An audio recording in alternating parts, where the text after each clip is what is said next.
సముద్ర స్నానాల వల్ల మనకు తెలియని ఉపయోగాలు చాలానే ఉన్నాయి. అవేంటో ఈరోజు తెలుసుకుందాం. శరీరం మీద ఉండే శ్వేతగ్రంథులు రోమాల వల్ల మూసుకుని ఉంటాయి.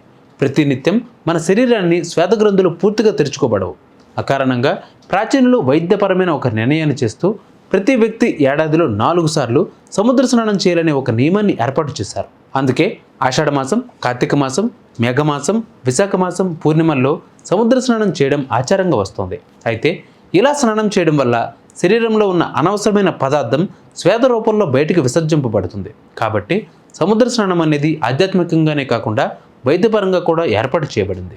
ఆషాఢ, కార్తీక, మాఘ, విశాఖ ఈ 4 మాసాల్లో వచ్చే పూర్ణిమ నాడు సముద్ర స్నానాన్ని చేయాలని శాస్త్రం చెబుతున్న మాట. ఈ 4ంటిని వ్యాస పూర్ణిమ ఉత్సవాలుగా అందుకే చెప్తారు. సముద్ర స్నానం అంటే పూర్తిగా శరీరాన్ని శిరోజాలతో సహా సముద్రంలో ముంచి స్నానం చేయడం అన్నమాట. అలా చేస్తే శరీరంలోని రోమకోపాలు తెరుచుకుని శరీరంలో అనవసరంగా ఉండే శ్వేతం మొదలైన వ్యర్థ పదార్థాలు బయటికి నెట్టబడతాయి. అది కాక శరీరానికి తగినంత ఉపదనం పట్టడం కారణంగా చర్మవ్యాధులు దరిచేరవు. ఏ హాని కలిగించే రోగక్రిములు శరీరానికి బహిర్భాగంలో ఉన్నాయో అవన్నీ ఆ సముద్ర జలంలోని ఉపదనం కారణంగా పూర్తిగా మరణించి శరీరానికి సౌఖ్యాన్ని చేకూరుస్తాయి. సముద్ర స్నానం పుణ్యం. మన దేశంలోని పవిత్ర గంగానది సహా అన్ని పుణ్య నదులు సముద్రంలోనే కలుస్తాయి. గంగానది బంగాళాఖాతంలో కలుస్తుంది. అందువలన అది తప్పితే మిగతా సముద్రాల్లో స్నానం చేస్తే పుణ్యం దక్కదు అని అనుకోక్కర్లేదు.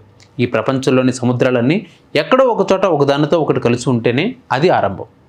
అరేబియా సముద్రం, హిందూ మహాసముద్రం, బంగాళాఖాతం మాత్రమే కాకుండా పసిఫిక్ మహాసముద్రం, అట్లాంటిక్ మొదలైన సముద్రాలు ప్రపంచంలో ఏదో ఒక చోట కలుస్తూనే ఉన్నాయి. అలాగే నదులన్నీ కూడా ఆ ప్రాంతంలో ఉన్న సముద్రాలలో కలుస్తూ ఉంటాయి.